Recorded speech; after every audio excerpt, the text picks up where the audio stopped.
प्राध्यापक रामशंकर शिंदे विधान परिषद सदस्य यांची महाराष्ट्र विधान परिषदेचे सभापती म्हणून निवड करण्यात यावी। अनुकूल असतील त्यांनी होय म्हणावे, प्रतिकूल असतील त्यांनी नाही म्हणावे। होयचे एकमत आहे, होयचे एकमत आहे। प्रस्ताव संमत झाला आहे। प्राध्यापक रामशंकर शिंदे, जरा शांत राहा, पाहिलेलं एकमत आहे, आभारी आहोत। प्रस्ताव संमत झाला आहे। प्राध्यापक रामशंकर शिंदे विधान परिषद सदस्य यांची महाराष्ट्र विधान परिषदेचे सभापती म्हणून एकमताने निवड झाली आहे असे मी जाहीर करते। याच्यानंतर माझं थोडक्यात भाषण अपेक्षित आहे।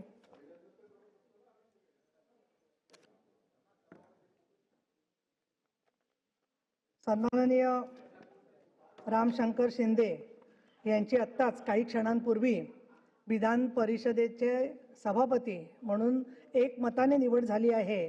त्याच्याबद्दल मी त्यांचं मनापासून अभिनंदन करते।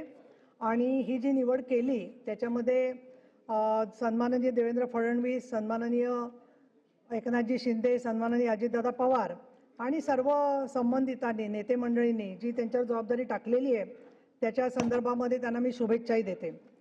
रामशंकर शिंदे यांचा संक्षिप्त परिचय जर का पाहिला तर 1 जानेवारी 1969 नंतर त्यांचं सगळं शिक्षण जे आहे ते नगर जिल्ह्यामध्ये झालेलं आहे। त्यांनी वनस्पती शास्त्रामध्ये MSc आणि BEd केलेलं आहे।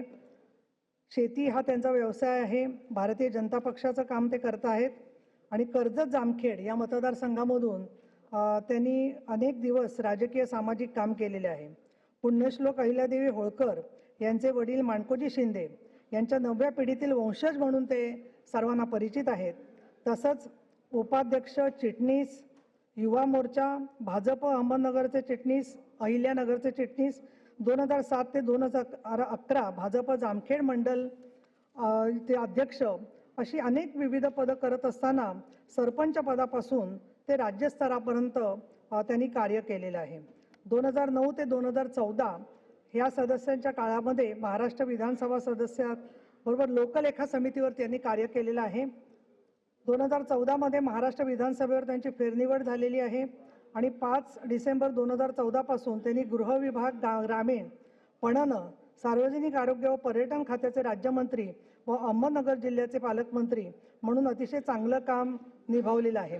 त्यांचा आणि माझा अनेक वर्षाचा चांगला परिचय आहे आणि विशेषतः ज्यावेळेला सन्माननीय देवेंद्रजी फडणवीस मुख्यमंत्री आणि गृहमंत्री म्हणून त्यावेळेलाही काम करत होते, त्यावेळेला ग्रामीण भागातले गृहराज्यमंत्री म्हणून अनेक वेळेला त्यांना घटना घडली की ताबडतोब जाऊन भेटायचं आणि कधी न रागवता किंवा न कंटाळता त्यांनी त्या महिलाविषयक निवेदनांचा पाठपुरावा करण्यात आम्हाला सातत्याने चांगलं सहकार्य दिलेले।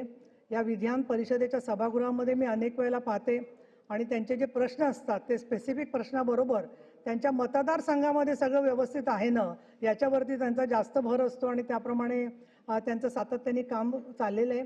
समाजातले जे अनेक उपेक्षित घटक आहेत त्या उपेक्षित घटकांच्या समाजाच्या बरोबर काम करत असताना त्यांनी अनेक आंदोलनात देखील सहभाग घेतलेला आहे।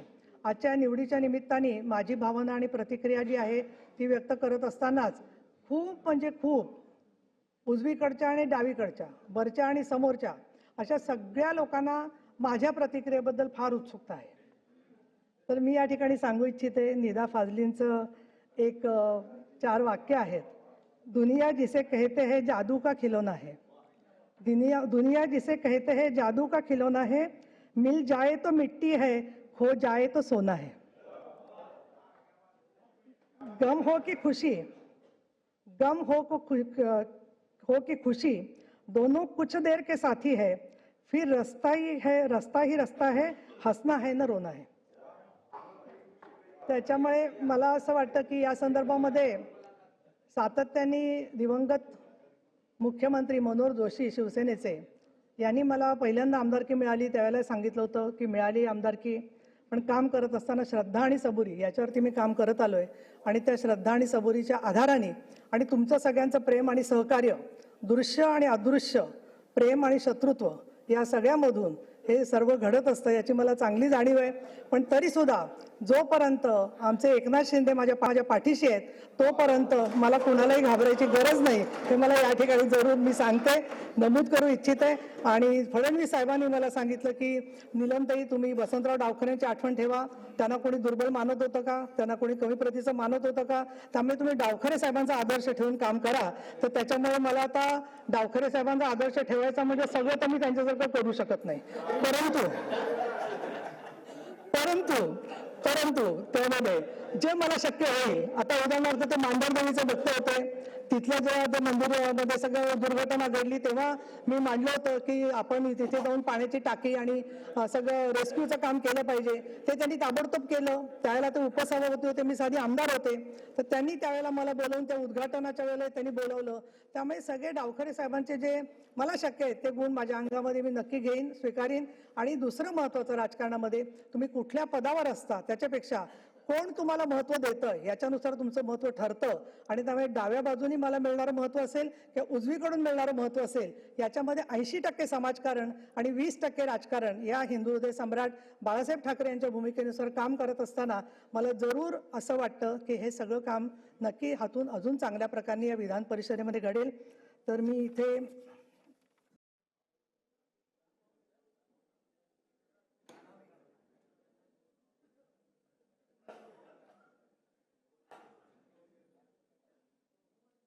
इकडे येऊन बसते.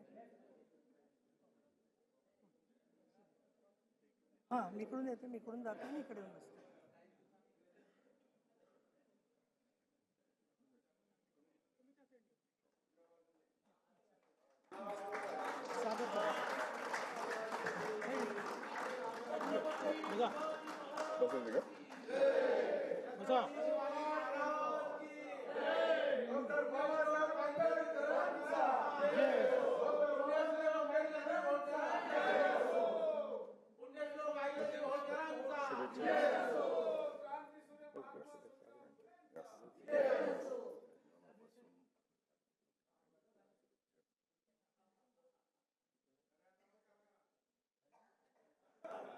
बस यस, नमस्कार.